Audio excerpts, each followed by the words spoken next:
Hola queridos amigos de Clave 7, bienvenidos a mi sección Leyendas y Misterios con Antonio Ceniza. Hoy viajamos hasta Aragón, más concretamente a Velilla de Ebro, en la provincia de Zaragoza, para hablaros de la leyenda de la campana de Velilla de Ebro. Una de las leyendas aragonesas de más amplia difusión es la de la campana de la ermita de San Nicolás de Bari, en Velilla de Ebro, que conserva restos románicos como un ventanal y fábrica pesada entre fines del siglo XVII y principios del siglo XVIII, cuya campana tañía sola, sin intervención de humana mano que la bandiase, para anunciar sucesos extraordinarios, casi siempre luctuosos. La leyenda es antigua, pero no tanto como la ciudad ibérica de Celse o con la romana Celsa que le sucedió, cuyas ruinas se conservan, dominadas desde un montecillo por esta ermita que viene a significar una cristianización del lugar, uno de cuyos muros de apoyo se asentaba sobre una construcción romana, según gratuita afirmación popular de que la ermita se asentó sobre un templo de Diana, y se prueba porque el abad Carrillo, a fines del siglo XVI, afirmaba que a poniente de la actual ermita y en relación con un antiguo edificio había una cava y foso que llegaba por debajo de tierra hasta el pueblo, por donde los romanos subían el agua hasta un aljibe. Se añade a tal noticia que había un caño o conducto que arrancaba de una cueva abierta bajo la construcción, ensanchándose después hasta el punto de que podía andar por él un hombre a caballo, cruzando de parte a parte la ciudad antigua y perdiéndose a 2 leguas de camino. Desde su origen y por él llegaban los sacerdotes sin ser vistos al templo pagano para realizar los actos de culto, aunque en el pueblo se creía que el subterráneo era el lugar donde se ocultaban los cristianos durante las persecuciones. Se ha dicho que San Nicolás fue el primer obispo de Velilla, aunque nunca fue sede episcopal, y también que la ermita que actualmente se conserva es la reedificada en 1679, ruina que amenaza al venerable santuario de San Nicolás y quiebra que padecen sus famosas campanas, como llamó Diego José Dormer a un opúsculo suyo de 1798. La leyenda se funda en la llamada Campana del Milagro, una de las dos que había en lo alto de la iglesia, tañendo sola, por lo común, la de la derecha. Un antiguo texto la describe así.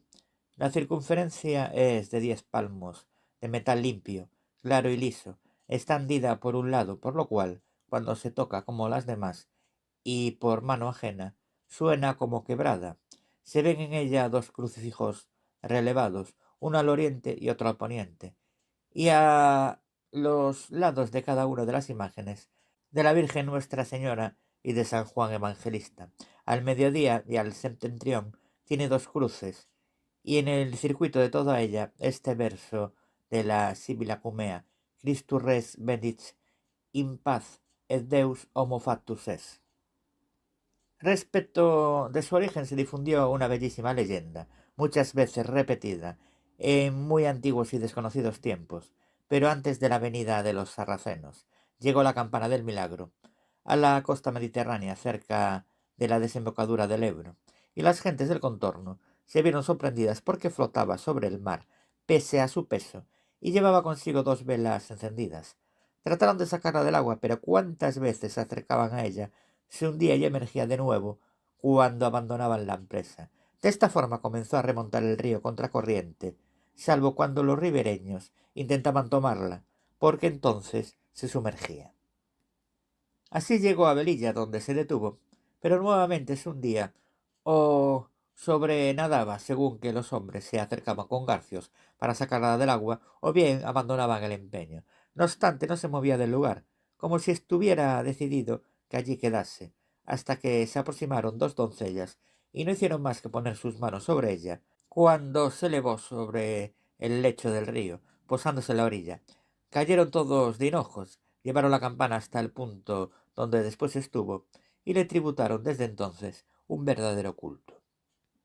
Comenzó la campana a obrar prodigios, sonando sola y provocando el miedo de las gentes ante las desgracias que anunciaba y la devoción y respeto de cuantos la veían tañer sin que nadie la tocase, explicándose fantásticamente para unos por ser obra de campaneros godos, para otros creación de San Paulino de Nola, a quien se le atribuyó la invención de las campanas, y generalizador de su uso, sin faltar quienes aseguraron que la habían recibido los monarcas aragoneses como especial privilegio para que tuvieran aviso de su próxima muerte, muy en relación con las devociones suasorias como la de San Pascual Bailón, que avisaba igualmente a sus devotos.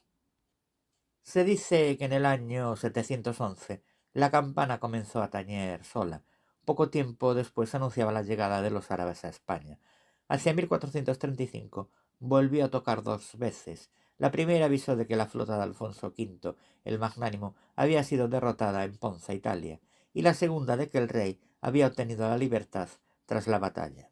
Repicó el 17 de septiembre de 1485, anunciando el asesinato del inquisidor de Zaragoza, Pedro Arbués, el 22 de enero de 1516, con motivo de la muerte de Fernando el Católico, en 1539, pregonando el fallecimiento de la emperatriz Isabel de Portugal, y en 1578, proclamando la defunción del rey Manuel de Portugal.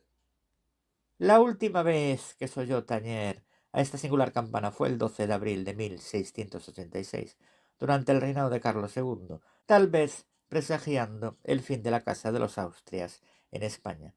Hay quienes creen que la campana tocaba sola porque, entre los metales que la componían, había una de las monedas que recibió Judas tras entregar a Cristo, porque llevaba escrito un verso de la Sibila de Cumas, o porque había sido maldecida por el diablo, mas eso es algo que ya nunca sabremos, porque la campana fue refundida a mediados del siglo XIX y jamás volvió a tañer.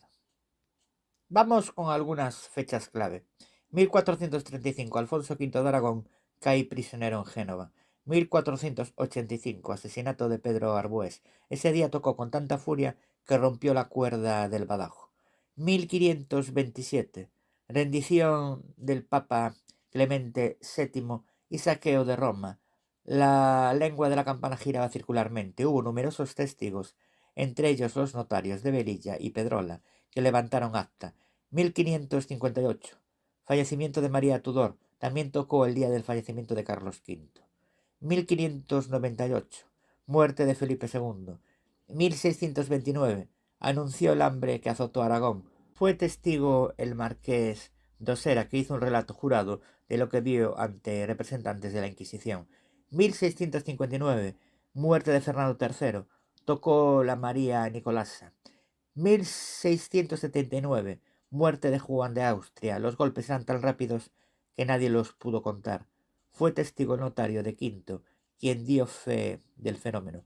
2 veces tocaron para celebrar hechos positivos en 1463 por los triunfos de Alfonso V en Nápoles y en 1582 por la victoria española contra el prior de Crato. La leyenda y los restos arqueológicos revisten este lugar de misterio, realzado con poderes prodigiosos y sobrenaturales que se atribuyen a la campana. Se decía que cuando la campana tocaba por sí sola, nadie podía aproximarse a ella. Un osado canónigo lo intentó y recibió una sacudida tan fuerte que durante mucho tiempo fue curado de la mano y del brazo con el que lo intentó. Hasta hace pocos años, la nueva campana, refundida en 1841, se hacía repicar para alejar las tormentas. En cuanto una tormenta amenazaba, el campanero subía a cualquier hora del día o de la noche y realizaba un repique continuo. Al sonido de las campanas le pusieron letra, que repetían acompañando a las campanas hasta que desaparecía la tormenta. Tente nube, tente no caigas, tente nube, tente no caigas.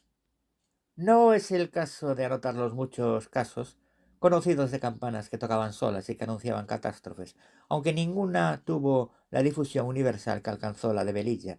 En España se registran casos en Toledo, tañendo para evitar una profanación. En el Carmen de Valencia la campana de la Consolación, en 1490, comenzó a tocar sola los sábados a la hora del Ángelus, hallándose bajo ella una imagen de la Virgen. En Granada voltearon solas las de la iglesia de Santa Ana para anunciar la muerte de San Juan de Dios, en Madrid para acompañar el entierro de Felipe III, y otros casos anotan de Zamora, Córdoba y Valladolid. En Aragón, una campanilla situada junto al altar del Santuario de la Virgen de la Sierra, en Villarroya, tocó sola varias veces para anunciar la resurrección de una devota suya, 1502, para publicar la victoria de Lepanto, 1571, dar nota de los sucesos consiguientes a la prisión de Antonio Pérez, 1591, y dos veces más en 1639. En 1683 tocó sola una de las campanas de la torre de Alcubierre y en otro momento la del monasterio de Piedra. Y hasta aquí, mis queridos amigos, mi sección por el día de hoy. Recordaros que a mí me podéis encontrar en los siguientes blogs. En el blog misteriosantonioceniza.blogspot.com, en el blog leyendasdelmundoceniza.blogspot.com, en el blog leyendasceniza.wordpress.com, en el blog leyendasceniza2.wordpress.com y en el blog Misterios Leyendas de Galicia y Asturias.wordpress.com. También me podéis encontrar en dos programas que codirijo, como son Marín y Ceniza Misterios Podcast Radio y Misterios de las Noches Gallegas Podcast Radio. Y como no, también en mi propio programa que dirijo, presento y edito en iVoox y que se llama Ceniza da Morte Podcast. Y como siempre, antes de terminar, mandar un fuerte abrazo al director y presentador Fernando Álvarez, a Josefín y al resto de mis compañeros y compañeras. Y como no, a ustedes, queridos amigos de Clave 7. Y nosotros nos vemos en el siguiente programa.